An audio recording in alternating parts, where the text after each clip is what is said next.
Let's get her going. All right. All right, Snap Nation. We are here today with 3 amazing personal trainers. You guys want to introduce yourselves? Brent Fierstead, personal trainer for Chanhassen, Minnesota. Michael Vaught, the Director of Personal Training and Program Development at the corporate office. Kristina Summer, I'm Performance Specialist over here at the corporate office. Awesome.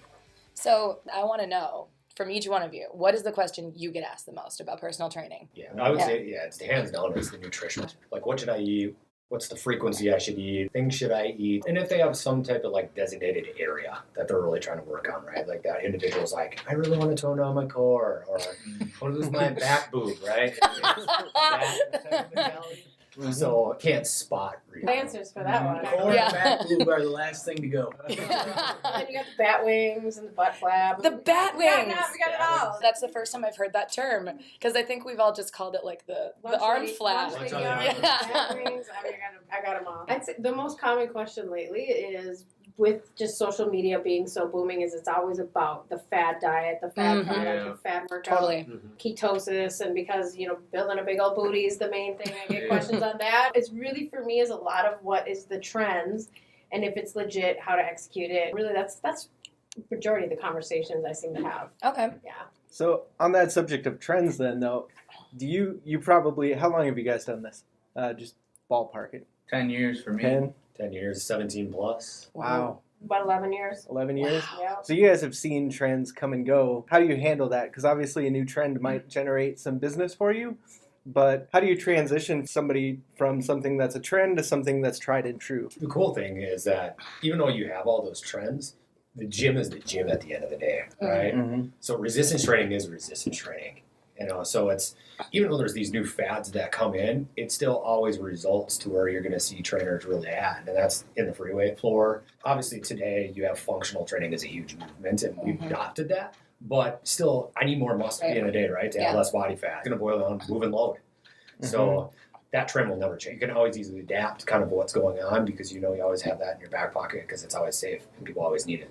And sometimes those trends are that spark factor that gets somebody to want to make a change in the first place. It's truly getting to know your client, their health history, their needs, and how to get them there. And it may incorporate some of that trend, but it's just really getting down to the basics of what it takes to get any type of a result when it comes to changing your physique, losing weight. It really is still the simplified stonework of what it takes to get to those goals, and then it's adding all the different flavorings of how we're going to get there, which may or may not include some of those fats. There's a phrase that I heard: you want to starve the fat and feed the muscle. I think that's what the phrase is. Yeah. But just hearing something like that broken down a little bit easier, all of a sudden, oh, that makes sense. It's the keep it simple, stupid, the KISS formula. I mean, really, at the end of the day, no matter what fat is out there, our bodies are still the same. Of what we have as humans has changed, of pills, weight loss, this, the way we train, but the human body has not evolved that much. And so it's really just the same simplified core things that you know. At the end of the day, we want to stay in an anabolic state. Most people are in a catabolic state, which means they're burning muscle building fat. We want to be in that anabolic state, which is the opposite. So whether it's meal frequency, counting your macros, that's where these fad diets are just like, you don't want to start on that with someone, because it's like the worst route to go, because it's going to probably not work for them. So I usually do like, if it fits your macros, and if they want to go like a lower carb diet, then I would put their carbs pre-workout and post-workout. So then they're utilizing those carbs for energy during the workout, and then post-workout getting that glycogen restored in their muscles. That's where the job of being creative as a trainer works. You got to give the consumer what they want, and you got to look at just fundamentals of what it takes. It's like trying to feed a kid vegetables. You got to hide the vegetables. I mean, we got to kind of hide the vegetables or some cheese, of the fundamentals. right? Yeah, you normally hide the dog stuff into getting them the results that they want and still giving them the things that they want. It's a good balance. Yeah, fads are fads, right? I mean, they're going to come and go no matter what. To Kristina's point, our bodies haven't evolved a ton when it comes to the laws of science, right? I mean, it's still the law of thermodynamics at the end of the day. That's a nutritional law. I can't defeat that. So, and they come to us for that advice. That's why fads don't work. They're generic for the generic population, where we're all different. And that's where we get to come into play. That ignition that gets them to come in, and that's really, in our opinion, the best part about fads. You now get to change somebody's life because something got them excited about it again. At least it was something. Right. Yeah. I'm trying to think of any crazy fads. I keep thinking of lenses. but not Yeah. fat. You know what I heard the other Atkins day? diet, right? Wine. Yeah, oh, no, yeah. the wine and egg diet. Haven't heard It's that. a real diet. Yeah. Yep, way back in the I have 50s. not You've heard heard about that. it. This It's is how I'm- popular. Yeah, this is how I'm supposed to live. Everything makes sense now. Yeah, as a dietitian, Yeah. considering it. Each- but, you know. Each meal you had 1 or 2 glasses of wine and like an egg or Yep, something, and yep. it ended. Every single one of them ended with a cup of black coffee. Carb protein, I guess. Yeah. Antioxidants, fats, protein. Yeah. There's no fiber, Got but Whatever. Yeah. That's what the coffee's for. Right. So each one of you, I'm sure, has a different reason for what made you become a personal trainer. Can you guys speak on that a little bit? Just your personal stories. You know, actually, I got into this. I was going to school to become a lawyer, and my family is genetically disposed to being larger. And I was about 17, 18, and I just started to have to consider shopping into, like Lane Bryant or the size section. And I decided then to join a gym and make a change, and changed relatively quick. I did a lot of self-studying, got results, and I inspired a ton of people in my family and friends just by doing my own thing. And Yeah. by that, I felt great. I loved the effects of working out and just seeing how I could, even just in conversation, inspire somebody else to make a change. And really, a couple months into it, I did a whole huge right turn and made a career path into becoming a trainer. And I That's love awesome. it. It would never taken that back for any minute. Yay. Oh, that's Wow. good. I like that. Yeah. Mine was growing up. I played sports my whole life. I went and played semi-pro football. Could have played Division I college football. Kind of gave all that up for a girl in the long run. But Oh, at the end of the day, what I wanted to come into training was for helping other people achieve their goals and to reach their dreams, what they're trying to work in towards. And obviously, helping people change to live a better life is the best benefit for a trainer to have. So Absolutely. rewarding. Yeah. Yeah. My start was probably just way back. I actually had a testimonial myself. Oh, really? So yeah, I used to be the fat kid in school at one point in time. So yeah, I mean, it started. That was the stepping stone. And like Brent, I was an athlete Mhm. growing up, and just to see, especially the world today, especially the position I'm at today. Yeah. I look at through the whole umbrella, right? Mhm. through our whole brand, and the world is just—it's a crazy place right now, right? There's a lot of depression, a lot of self-worth issues, Mhm. confidence, people just doing bad things to each other, and we're that catalyst to change that, Mhm. and it's pretty amazing. That's why all 3 of us has been in this industry for as long as we have, is because we get to see someone who is in that state, who doesn't feel like they're really worth anything, and then Mhm. watch them 6, 9, even a year later, and how much Oh, confidence. 5, 6, 7 years. I mean, I've still got Yeah, clients. I They still do started too. training in 2010. Yeah. I mean, Oh, wow. yeah. That's the main reason we It's a do it. huge Yeah. impact Yeah. on people. I like that though, that it's the catalyst to change things. That's really cool. Yeah. That's a really good way to look at it, I think. Mhm. What are a couple, like when it comes to personal training specifically, not necessarily just working out, but having a personal trainer, working with a personal trainer, what are some absolute don'ts, some absolute do's? I think just having a trainer is that accountability issue. Most people aren't going to come in unless they have that schedule. And if they don't have that trainer, they might come in 1 or 2 times a week and they're just doing the same things over and Yep. over again, which is better than not doing anything. But getting them on the right plan and the right program and progression and working towards their long-term goal with short-term goals is why you would want a trainer. Bouncing off that accountability piece, don't lie to your trainer. Yeah. I feel like you guys just know. Like, We do know. We all know. Yeah. But our job is to help you succeed. And if something is too hard or if it is too challenging, it's your job to tell us that, because that's part of being a trainer, is understanding regressions and progressions totally. and really becoming almost like a psychologist of Mhm. understanding how do we motivate you. And if me telling you to do cardio 4 days a week is not motivating you, then I need to find something Yeah. better that's going to get you to your goal and teach you. Don't lie to your trainers. You got to be open. It's a relationship. It's 100% the trainer, 100% you that makes that teamwork. So you got to make sure you have a great trainer that you can relate to and you trust and you can be open to, because ultimately our goal is to get you to your goal. Balancing off that again, individual clients, you got to change your personality towards their personality. Oh, yeah. It's so weird. but We are it's like, chameleons. Yeah, I never thought of that. That makes a lot of sense. Oh though. yeah, it takes a few, as new trainers maybe listening, it takes some practice to Yeah. get that, but you have to learn how to be like the person in front of you. But when it comes to our social world, it sure does make it extra fun. and I was gonna say, yeah. even selling your training, you might have to do it a little bit differently too. Have you ever made anyone cry? Oh yeah. Made them cry from probably pushing, right? But maybe made them cry from seeing results, right? So like good and you've bad. got good and Yeah. bad Oh, crying yeah. going on. Yeah. Yeah. As a trainer, there's a lot of tears you're going to encounter for sure, right, guys? So it's based on what we talked earlier, right? Those emotions will floodgate out. You know, Mhm. whether it's the workout itself or it's that reevaluation you did and they met their benchmark. So yeah, you see Yeah. quite a bit of tears as trainers throughout the process. Yeah, going to the tears thing too. I have a client that's lost 110 pounds, Wow. and she thought she was good, all right? And she Right. stopped training and went back to her old lifestyle. She probably put like 30 to 40 back on and then came back to training again. So it goes to show you that it's a lifestyle change too once you hit that goal and Mhm. continue that lifestyle, because once you go back, it's easy to put it back on. I actually had to call her out and, she broke down and cried. Yeah, it was a Yeah. And, tough day. and that's what makes a great trainer. You need to be a wellness coach or a fitness professional. Yeah. You really need to understand how to teach somebody how to establish these habits. Kicking their butt in the gym 30 minutes a couple times a week or an hour a couple times a week will do the physical side of it, but there's so much more of that mental component, and you have to baby steps teach somebody how to adapt a healthy lifestyle of incorporating. For example, I would coach my clients drinking water, and I would ask them how much water do they drink, and I would set a specific goal of, hey, add one more bottle this week, and I would see how they would do. Then next week it was 2. And now those become habits because it's a tangible outcome, and that's Totally. where a good trainer will set and look at all of the different things of getting into the psychology and the motivation to the daily habits, to focusing on, every little thing it takes to take on that whole lifestyle change and maintain the result, not just take their money and make them sweat. Yeah.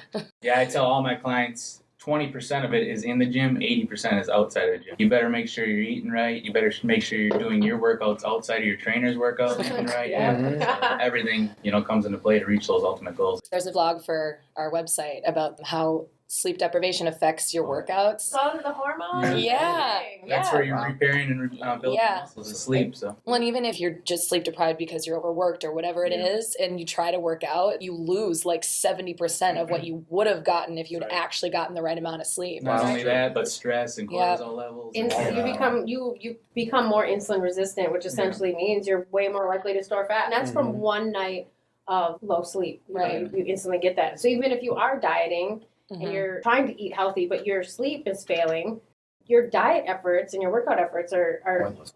almost pointless because of your body. Insulin resistance is essentially telling your body to store fat. It's a double-edged sword, and you need to, that's where, like I said, it's a great trainer to teach and to learn all of those things and explain it to each member. So on that note then, like we've talked about the social culture that we live in, the way people are dealing with self-confidence issues, all the trends, and then also we've got people like they're staying up later, they're more stressed. You guys have done this almost a decade, more than a decade. Has it become different or more challenging or easier to find clients as the culture kind of changes? I would agree, but you have to understand physiology. I mean, it's not calories in, calories out. The way our lifestyle is affecting our metabolism, from the food that isn't food that we eat to the stress. And these things are huge factors in damaging our overall metabolism. Whereas 50 years ago, where we grew our own vegetables, some of us even killed our own animals. Yeah.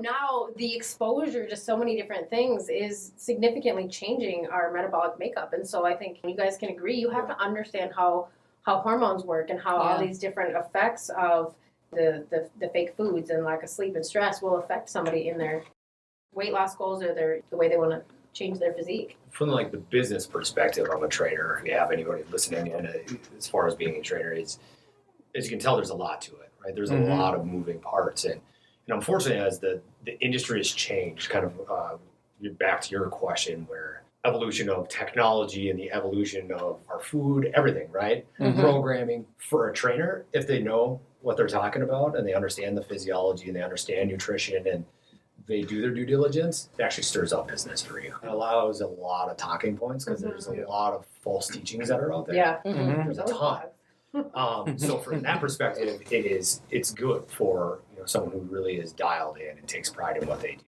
To jump into it in the beginning can be hard. It's tough. So, and that's one of the struggles that trainers, when they first start out, they struggle a little bit. Members' perspective is, I really kind of know what I'm doing because I got my Android. right? Yeah. I got There's an MyFitnessPal. Yeah. I got PT on the net, right? Yeah. So it's tough on that aspect, but if you know what you're doing and you do your due diligence and you read it and you do your research and you study and Yeah. become literally a master in your trade, I notice in my perspective, it's helped me generate The business. business thing too, if you are a trainer in the gym and let's say they have their Android or their YouTube and they're pulling it up in the gym, if you go around and fix their form and show them how to do these things correctly, you'll probably pick a client up just like that. That's how easy Sure. it is. Totally. Sure. Yeah. And then to go off the business thing, if you're not doing social media for yourself and your club, as far as like Instagram, live stories, providing value that way too, you can pick clients up with that too. Yeah, and just just always, whether you're a member trying to lose weight or you're a trainer or owner or whatever, if this is something you're passionate about, continue to grow and educate and learn. Like find some good blogs, find good education. There's a lot more science and a lot more studies that are getting more in depth about understanding, just like that sleep. Yeah. You can't stick to your NASM certification you got 8 years ago. Yeah. And think that it's just like anything in life, you have to continue to grow and educate yourself. And if you aren't sure, that's where you hire a fitness professional or wellness coach that can teach you those things, and then also teach you the things specific to what your body needs. Yeah. What would you say then?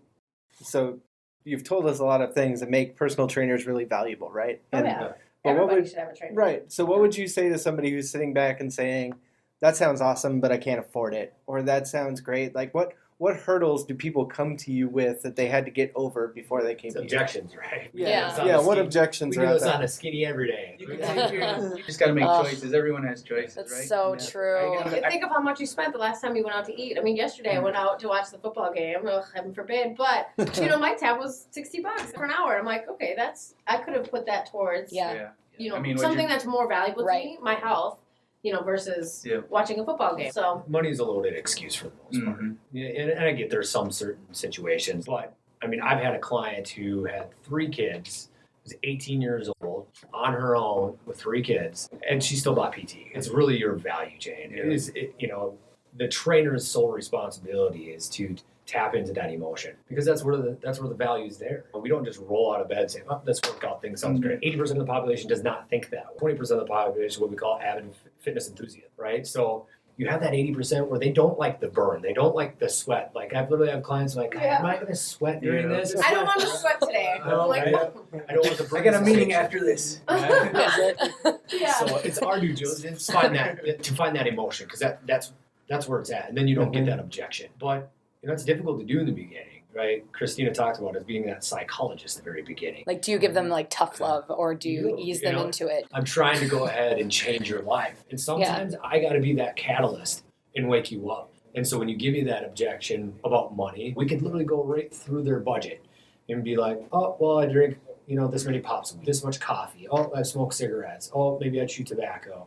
I go out this much." It's there. We just got to find it. And that's where we provide that value of, and we've done this long enough to see how people's lives have changed and testimonials and doing the research. And it's absolutely 100% worth it. And that's where you have to be involved and find that right trainer that will motivate you, because whether your goal is to lose 10 pounds or like Brent's clients lose 100 pounds, that is life-changing stuff for most people. Absolutely. And it's also, I call it gym college. I mean, if fitness is something important to you, learn from a trainer, learn how to do it. Yeah. If you can invest in a trainer for 7 years, that's all right. Invest in the education that's going to work for you. Make this a part of your life, but it's absolutely crucial. Just by even losing 50 pounds, you can add 20 years to your lifespan. Yeah, proper form so they're not getting injured. Just doing it right, focusing on the muscle you're supposed to be focusing on.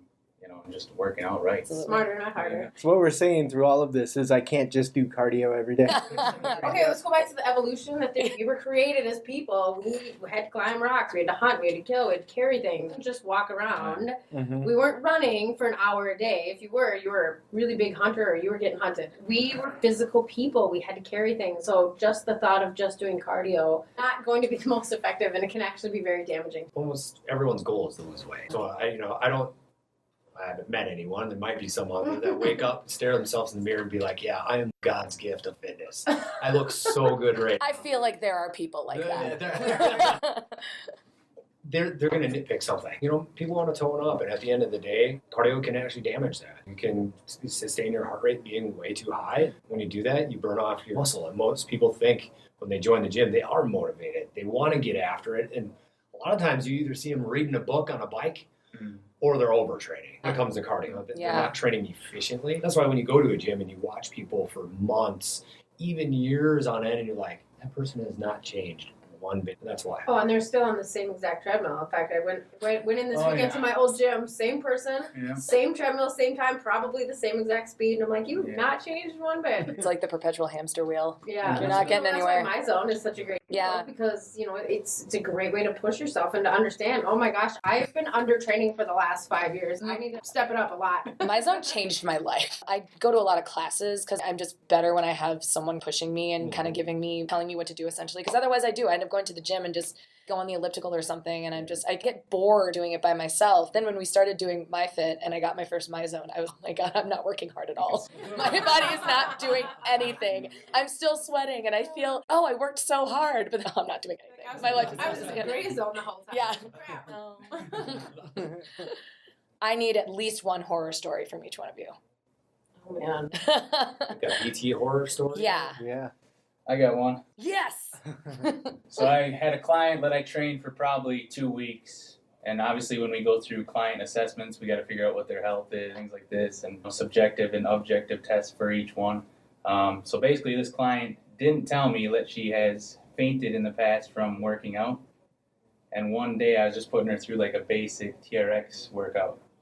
And she passed out on me. Oh no. It was like a 2-second pass out. And I was just showing her, like walking her through. So make sure Mike is just losing it. make sure you're asking all your questions in your assessment, because you Jeez. might get lied to. That's scary. Oh man. It is. That's actually brilliant. It's a really good point out. Brent's right. It's like people don't like to admit those faults. I had this one lady, it's somewhat similar, but came in, she's like, I have no issues. Basically, murder me. I'm like, literally, like, great. All right, perfect. Accept it. And she got such a bad case of lactic shock on the tread, and she dropped, and she flew right off the back end. Wow. All the other members are looking at me like, dude, a jerk. And I'm like, Wow.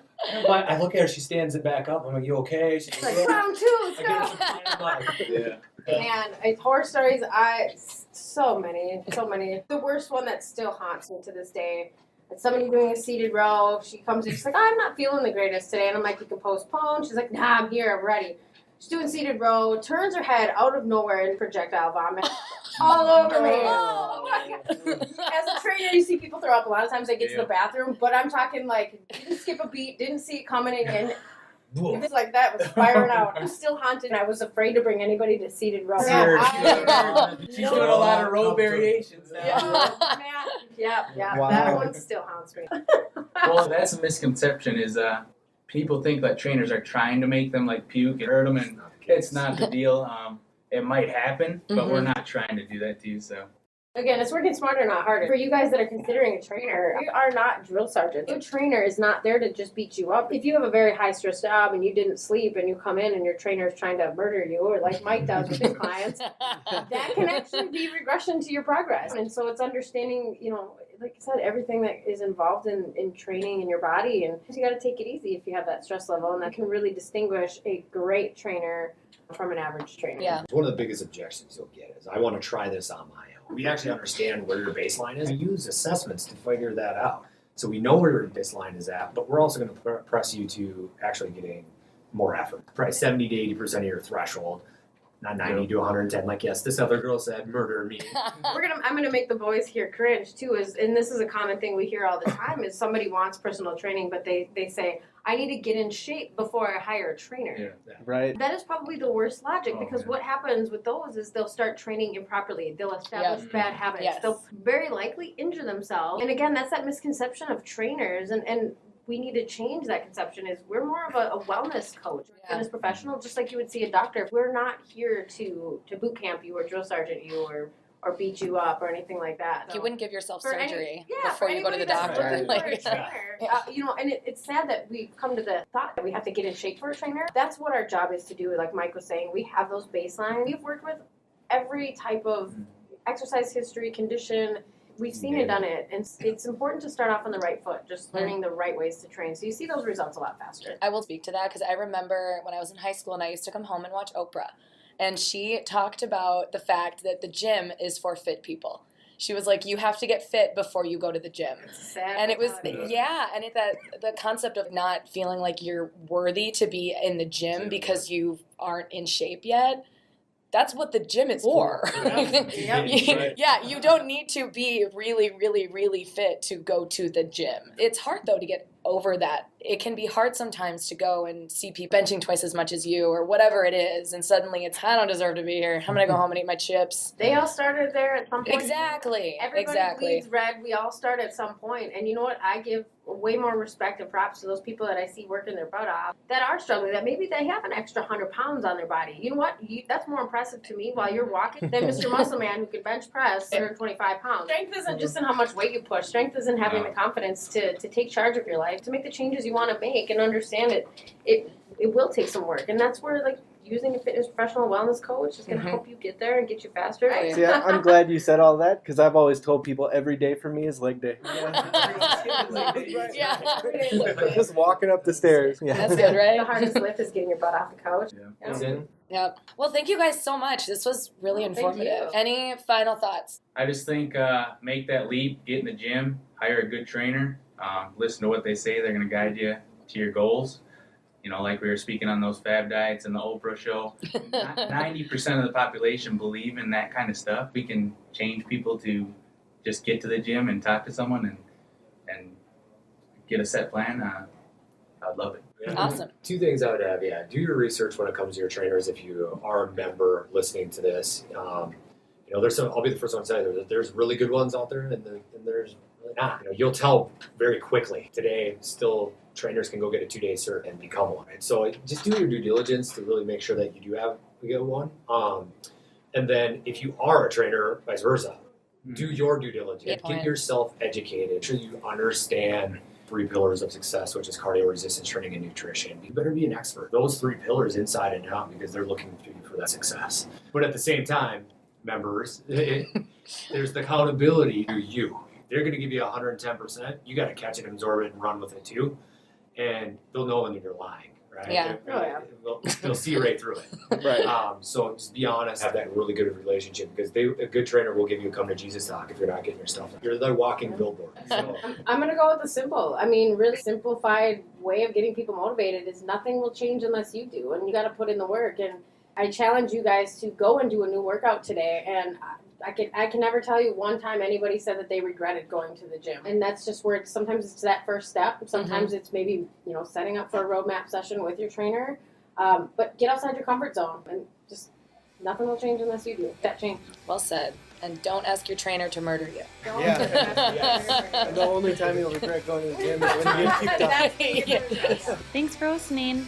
Our podcast is sponsored by Snap Fitness, and our awesome musical stylings are provided by Battlefish. The song is titled Burst. Go check them out.